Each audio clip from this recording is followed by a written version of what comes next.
প্রথমে এই জায়গা আগে দিনের বেলা হোক গরুর মাংস খাওয়া যায়, এই জায়গাতে আসতে পারে গরুর মাংস খেয়ে এখানে আসা না যায় না না। এখনো এটা আপনারা মানেন? হ্যাঁ, মেনে গুনেই চলে। হ্যাঁ চলি। এই যে দেখেন, এই যে ওই দুইটা না? হ্যাঁ। আর আগে এই মন্দিরে মানুষজন যাতে আসতে অসুবিধা হচ্ছিল মাংস খাওয়া দেয়া। আচ্ছা, এখন আল্লাহর রহমত খুব ভালো, আর সমস্যা হয় না, আর অসুবিধা হয় না। কোনো এইটি মূর্তিটা কিন্তু কেউই তুলতে পারে না, কেউই নিয়ে যেতে পারে না, অনেক বড় একটা মূর্তি। এই শিবলিঙ্গটা এখন পর্যন্ত কেউ নিয়ে যেতে পারেনি। আর এটার একটা আধ্যাত্মিকতা রয়েছে, সেটা হচ্ছে যে এটা একটা সময় নাকি ছিল খুব ছোট, তো রাতারাতি নাকি কখন যে কত এটা বড় হয়ে গেছে এটা কেউ বলতে পারে না।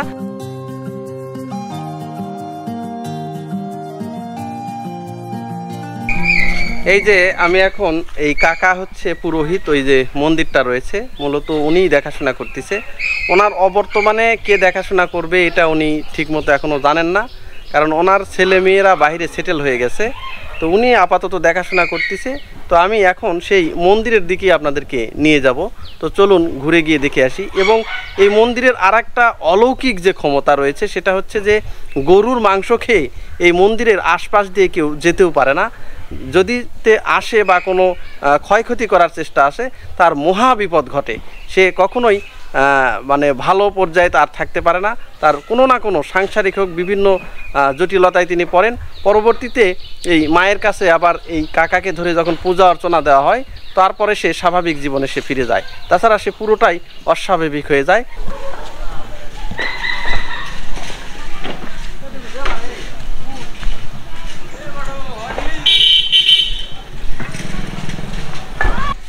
কাকা, এটাই তো মন্দিরের জায়গা না? এটা হচ্ছে শীতলা, এটা হচ্ছে মা শীতলার যে ইয়েটা।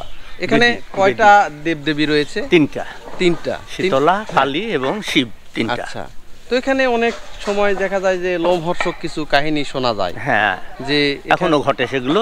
আচ্ছা, বিশেষ করে অমাবস্যা পূর্ণিমা রাতে সব ঘটে। হ্যাঁ, গভীর রাত্রে দেখা যায় ধূপের গন্ধে এমনি ভরে যাচ্ছে এদিকে। আচ্ছা, আসলে দেখা যায় কিছুই নাই, কিন্তু ধূপের গন্ধ ভরা। আচ্ছা, এখনো হয়, এখনো হয়। ওরে বাবা, অমাবস্যা পূর্ণিমা এসব হয়। হ্যাঁ, আবার অনেকে নাকি বলে যে গরুর মাংস দিয়ে কেউ যেতে পারে না, কালী রাগ দিয়ে কেউ যেতে পারে না, তাই না? এখনো পারে না কেউ, এখনো পারে না। তার বিপদ অবধারিত। আচ্ছা, কোনো তার রেহাই হয় না। আচ্ছা, তো এখানে যারা আশেপাশে যে মুসলিম যারা রয়েছে তারা কি এটা মেনে চলে?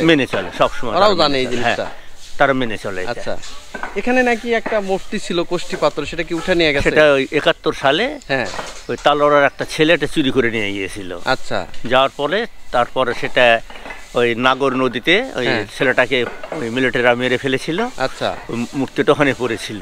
ও, তার মানে মূর্তি নিয়ে সেও শান্তি পায় না, ও মারা গেল। ও সে রাতেই মারা গেছে ওখানে গুলি খেয়ে পাক বাহিনীর সাথে। তারপর সে মূর্তিটা এখন ইয়েতে আছে, ওই মহাস্থান জাদুঘরে আছে মূর্তিটা। আচ্ছা, আচ্ছা, ওখানে আছে। আচ্ছা, তো খোলা মূর্তিও যেন আমি আর আনি না, যে আবার যদি চুরি হয়ে যায় ওখানেই থাকে। মন্দিরটা প্রতিষ্ঠিত করেন কে? এটা করেছেন সাবেক জমিদার দিনাজপুরের জগদীশনাথ রায় বাহাদুর। আচ্ছা, বাংলা 1152 সালে, বাংলার 1152 সালে এটা প্রতিষ্ঠিত হয়েছে। ওরে বাপ রে বাপ! আমার ঠাকুরদাদা সেই থেকে আমার ঠাকুরদাদার পূজা পার্বণ করতো। আচ্ছা, তারপর আমার জ্যাঠারা হতে হতে বাবা এখন আসছে, আমার কাছে আসছে। আচ্ছা, এখন আমি চালাচ্ছি। আপনি চালাচ্ছেন? হ্যাঁ, এতদিনের পুরাতন মন্দির এটা। এখানে নাকি আর একটা কালী মাতার যে মূর্তি আছে ওই দক্ষিণ পাশে, সেটা নাকি আসলে আরো ভয়ঙ্কর, মানে উনি যারা আশপাশ দেখেও সহসা, এখন কিছুটা শান্তই। আচ্ছা, কিন্তু আগে এত অশান্তি ছিল যে আশপাশ দিয়ে কেউ গরুর মাংস নিয়ে যেতে পারতো না। আচ্ছা, সে আশপাশ যেতে পারতো না, কেউ গরু নিয়ে রাতের আগ দিয়ে যেতে পারতো না। ওটা একটু যাই দেখি। হ্যাঁ, চলে। ভিউয়ার্স, আমি এখন যে মন্দিরের দিকে যাচ্ছি সেটা মূলত হচ্ছে যে একটা কালী মাতার যে মন্দির, সেই মন্দিরে দেখেন এই যে ছোট্ট একটা জায়গা, ঝোপ জঙ্গলে ভরা। তো এখানে একটা কালী মূর্তি, যেটা এই যে জঙ্গলের ভিতরে নিয়ে যাচ্ছে। এই যে দেখেন, এই যে ওই দুইটা না? হ্যাঁ, আচ্ছা, অনেক নিচে আছে ওটা। হ্যাঁ, ওই গাছের শিকড়ে মানে বের যে ধরা আছে, বহু নিচে আছে।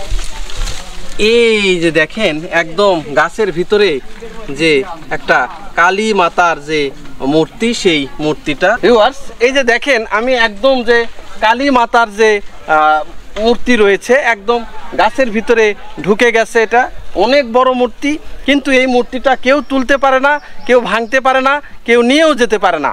তো শোনা যায় যে এই মূর্তিটা আজ পর্যন্ত যে ক্ষতি করতে আসছে তারই নাকি বড় ধরনের একটা বিপদ হয়েছে। এই যে দেখেন, এটা একটা সরই গাছ, এই গাছের একদম নিচে এই যে কালী মাতার যে একটা মূর্তি, এই যে দেখেন গাছের ঝোপঝাড়ের ভিতরে হয়ে আছে। এই তো দেখেন, এটা আসলে দেখতেছি যে গাছের উপরে ছোট একটু বের হয়ে আছে, কিন্তু এটা কি আরো বড়? নিচে আরো একবার মানে ওটা 2007 সালে আচ্ছা কতিপয় দুষ্কৃতিকারীরা একে তোলার চেষ্টা করেছিল। আচ্ছা, তখন ওই প্রায় এক মাজার উপর প্রায় 3 ফুট খুঁড়েছিল ওটা। আচ্ছা, কিন্তু তুলতে পারেনি। আচ্ছা, কারণ তলে ওই সরের গাছের শিকড় দিয়ে ওই মায়ের মূর্তিটা চারিদিকে ঘিরা আছে, আচ্ছা, বের দেওয়া আছে, যার জন্য তোলা যায়নি। আচ্ছা, তারপরে আবার আমি বন্ধ করে রাখছি, সেভাবে এখন এইভাবে আছে, ওইভাবে আছে, তোলা যায় না। এটা কেউ নিয়েও যেতে পারে না, কেউ পারে না। আচ্ছা, গাছের ভিতরে এমন করে বের দেওয়া আছে ওটা শিকড়ে, তোলার কারোর সাধ্য নাই যে তুলবে। আচ্ছা, আপনার জানা মতে রিসেন্টলি কোনো ঘটনা ঘটছে কিনা যেটা এইগুলো এই মন্দিরের কেউ ক্ষতি করতে আসছে, বা হয়তো কেউ কিছু মানে গায়ে অপবিত্র গায়ে? প্রায় এটা হয়, প্রায় অনেকের দেখা যায়, হিন্দুদের মধ্যেও মুসলমানদের মধ্যেও এটা হয়। আচ্ছা, কেউ যদি অসাব গায়ে মানে একটা জিনিস, আমরা যেমন অতটা পবিত্র হয়ে থাকি মণ্ডপের আশপাশে, কিন্তু মুসলমানরা সেটা করে না। তোমার দেখে বলা আছে সবকিছু যে তোমরা অন্তত বিশেষ করে মেয়েদেরকে যে অসাব গায়ে বা খালি হাতে দুপুরবেলা বা কোনো ওই চুল টুল ছেড়ে দিয়ে আশপাশে ঘুরো না। আচ্ছা, এরকম হয়, প্রায় এরকম ঘটে। অনেকে বুঝে না, খেয়াল করে না, ওই হয়তো কালির ছায়া পড়ে থাকে তাদের উপরে, ওই ছায়া পড়লে তাদের উপর বিপদ ঘটে আসে। তখন আবার দৌড়ে আসে আমার কাছে, তখন ওই মায়ের আবার দুধ কলা চিনি সব দিয়ে মাকে শান্ত করার পরে তারা ভালো হয়ে যায়। তার মানে এই জায়গাটাতে খুব জাগ্রত। হ্যাঁ, এখনো আছে। কারো ক্ষমতা নেই যে গরুর মাংস খেয়ে আশপাশ দিয়ে যাবে, এখনো পারবে না, এখনো পারে না। আচ্ছা, আগে বাবাদের আমলে তখন ওই যদি রাতের বেলা কেউ গরু না যাতে সাবধান দিয়ে যেতে পারতো না। বুঝতে পারছি। আচ্ছা, এখানে কি আগে কি বলি প্রথা প্রচলিত ছিল? আমিও করেছি, আমিও প্রায় 8 বছরের মতো এই মণ্ডপ মানে ভরণের মেলা করেছি এখানে। আচ্ছা, বলি হতো, সবই হতো। আচ্ছা, ইদানিং একটা মানে হঠাৎ একটা রিসেন্টলি একটা ঘটনা ঘটার জন্য আমি 8 বছর আগে ওটা বন্ধ করে দিয়েছি। এখানে এমনি পূজা হয়, বলি টলি আর হয় বলি আর করে না। আচ্ছা, বলি যেখানে দেওয়া হতো সেই পাথরটা কি আছে এখন? হ্যাঁ, ওই যে সামনে ওখানে আছে, একটু দেখান দেখি। আচ্ছা, এই যে দেখেন, এখন আগে এখানে বলি দেওয়া হতো, তো বলি দেওয়ার যে পাথরটা, যে পাথরে বলি দেওয়া হতো, সেই পাথরটা এখন আমরা দেখব। এখানে একটা আছে, এই যে দেখেন, এই যে জঙ্গলের ভিতরে এই যে দেখেন, এই যে একটা পাথর আপনারা দেখতে পাচ্ছেন, এই পাথরেই কিন্তু বলি দেওয়া হতো। আর একটা ওই পাশে আছে মাটির তলে, না? আর একটা দেখেন, এই যে ভিউয়ার্স, এই যে দেখেন এখানে যে আপনারা পাথরটা দেখতে পাচ্ছেন, একদম ঘন জঙ্গলে ছেয়ে গেছে এগুলো ঝোপঝাড়। এই যে পাথরটা, এই পাথরে একটা সময় বলি দেওয়া হতো, যেহেতু এটা কালী মন্দির, কালীকে খুশি করার জন্য এই বলি প্রথা প্রচলন ছিল। তো এখন যেহেতু পূজা অর্চনা এভাবে হয় না, এই কারণে এই বলির পাথরটা এইভাবেই পড়ে আছে। এইগুলো কিন্তু অত্যন্ত মূল্যবান পাথর, কিন্তু কেউ নিয়ে যেতে পারে না। এই আশেপাশের লোকজন এখনও খুব মেনে গুনে চলে। আমি আগেই বলেছি যে এই পাড়াতে প্রায় 1000 লোকের মতো বসতি, তার মধ্যে উনি একজন মাত্র ব্রাহ্মণ হিন্দু পরিবার। তো আশেপাশে সবাই মুসলিম, তারপরে ওনারাও গরুর মাংস খেয়ে যে এই উপর দিয়ে হেঁটে যাবে এই সাহসটুকু তারা করে না। এখনও তাদের নাকি অনেক ক্ষয়ক্ষতি হয়। আর এই যে পাথরটা দেখতে পাচ্ছেন, এই পাথরেই বলি দেওয়া হতো। পাথর ছিল 2টা, তার মধ্যে এখানে একটা রয়ে গেছে আর একটা মাটির নিচে চাপা পড়ছে। এই যে দেখেন গাছের যে গোড়া, এই যে এখানে কিন্তু এই পূজা অর্চনা এখনো করা হয়। এই যে দেখেন যে সিঁদুর এখনো দেওয়া হয়েছে। এখনো অনেকে আছে যাদের সন্তান হয় না, অনেক মানামানসিত এখানে এসে করে, বা জটিল কোনো রোগ অসুখ থেকে মুক্তির জন্য এই জায়গাগুলোতে এসে তারা এই মানত করে। আর এখনো নিয়ম করে যে এখানে যে পূজা অর্চনা সেটা করা হয়। এই যে দেখেন তার সিঁদুরের যে চিহ্ন, সেই চিহ্ন। আর এখানে এসে দেখেন বিশাল একটা কিন্তু সরই গাছ, এটা বিশাল গাছ।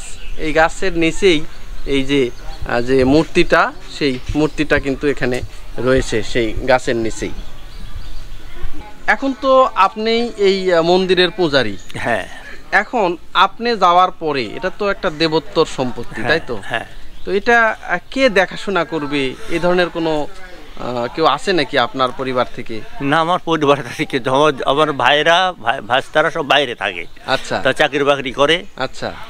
এখন তারা এসে এখানে পূজা পার্বণ করবে এটা তো আমার মনে হয় না। আচ্ছা, এখন দেখা যায়, এখন ভবিষ্যতে কি হবে সেটা ভবিষ্যতে বলে দেবে। হ্যাঁ, যতদিন আমি আছে ততদিন চলবে চলবে চলবে। তারপরে যদি যখন গত হয়ে যাব, তখন যখন সেই পরিস্থিতি উদ্ভব হলে তখন সেটা মানে ট্যাকেল দেওয়া যাবে। আচ্ছা আচ্ছা, বুঝতে পারছি।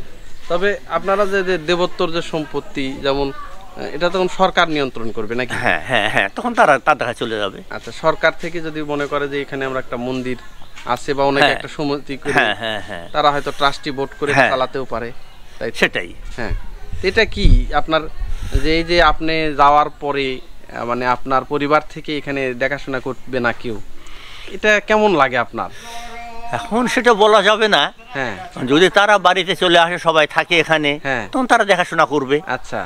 আর যদি তারা মনে করে না এখানে আর থাকবো না, বাইরে থাকি, শহরে থাকি, শহরে থাকবো, তখন তাদের এখন কি হবে তারাই বুঝবে। সেটা বুঝতে পারছি, মনটাই অরক্ষিত হয়ে থাকবে এইভাবে।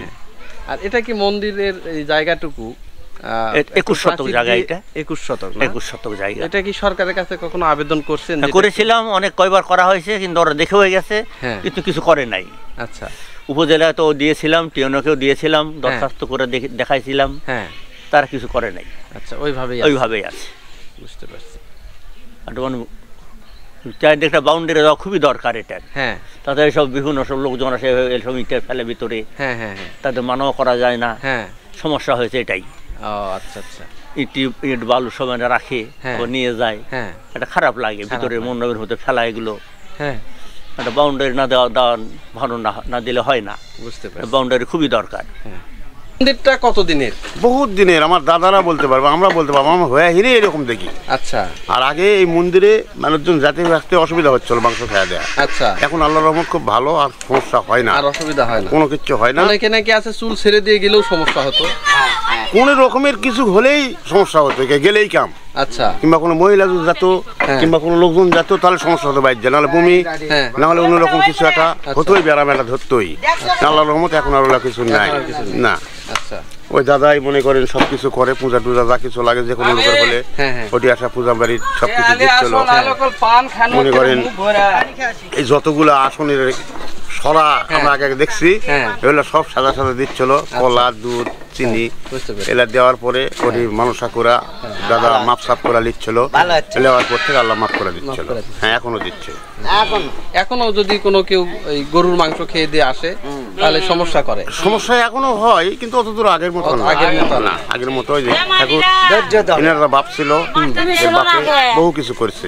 আচ্ছা। করার পরে আল্লাহর রহমত খুব ভালো আমাদের বাসে। আমাদের মুসলমান যেহেতু এখানে বেশি, এই একটা ঘরে হিন্দু, তারপরে আমাদের সঙ্গে বিশ্বাস থাকে ঠাকুর খুবই ভালো মতো, কোনোদিন কোনো গন্ডগোল নাই, কাতাল নাই, কোনো কথা নাই, কিচ্ছু নাই। আচ্ছা। যে কোনো আপদ বিপদে ওই দাদা এই মন্দিরে সবকিছু করে দেয়। খুব ভালো। আচ্ছা, এই যে এখানে তো একটা কালী মূর্তি আছে, এই মন্দিরটা আপনারা কতদিন থেকে দেখে আসতেছেন? আমাকে জন্মের পর থেকে আমরা দেখতেছি। জন্মের পর থেকে দেখে আসতেছেন। তো এখানে শোনা যায় যে অনেক সময় একটা দুর্ঘটনা ঘটে, অনেকে হয়তো এটার ক্ষতি করতে আসলে তার সমস্যা হয়। অবশ্যই। এটা সম্পর্কে আপনার জানা আছে কিনা? আছে আছে, এর আগে তো একবার নিয়ে যাওয়া লাগিয়েছিল যে মূর্তি, নিয়ে যেতে পারেনি না। আচ্ছা, ওটা ঠিক আছে লাগিয়েছে। আচ্ছা, অনেকে নাকি আছে গরুর মাংস দিয়ে খেয়েও না খায়। আগে এই জায়গা আগে দিনের বেলা হোক গরুর মাংস খাওয়া দেয়, এই জায়গাতে আসতে পারেনি। গরুর মাংস খেয়ে এখানে আসে না? না না, এখনো এটা আপনারা মানেন? হ্যাঁ, মেনে গুনেই চলে। আর এখানে যে গাছালি যেটা আছে, এটার পাতা কি কোনো ক্ষয়ক্ষতি করেন কিনা? হ্যাঁ, ক্ষয়ক্ষতি মানে শশার দিয়ে সবজনে লিয়া যায়, গাছের পাতা লিয়া যায়, পুরা পারে না। আচ্ছা আচ্ছা, ক্ষতি হয়, তার ক্ষতি হয় না? জি। আপনারা মেনে গুনেই চলেন? হ্যাঁ। ভিউয়ার্স, দেখেন কি অবাক করা একটা বিষয়। এই যে আমি একটু দেখাই, দেখেন এই যে কিন্তু রাস্তা চলে গেছে এই পাশ দিয়ে, আর এই পাশেই কিন্তু এখানে একটা ছোট্ট একটা ঘন জঙ্গল।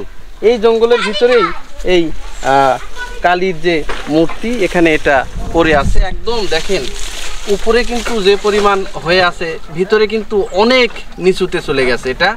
এটি মূর্তিটা কিন্তু কেউই তুলতে পারে না, কেউই নিয়ে যেতে পারে না। অনেক বড় একটা মূর্তি, নিচে কিন্তু অনেক নিচু শিকড়ের সঙ্গে একদম মিশে গেছে। এই মূর্তিটা কিন্তু কেউই নিয়ে যেতে পারে না এখান থেকে, ওইভাবেই শিকড়ের সাথে মিশে আছে। শিকড়ের নিচে নাকি অনেক দূর পর্যন্ত এটা চলে গিয়েছে।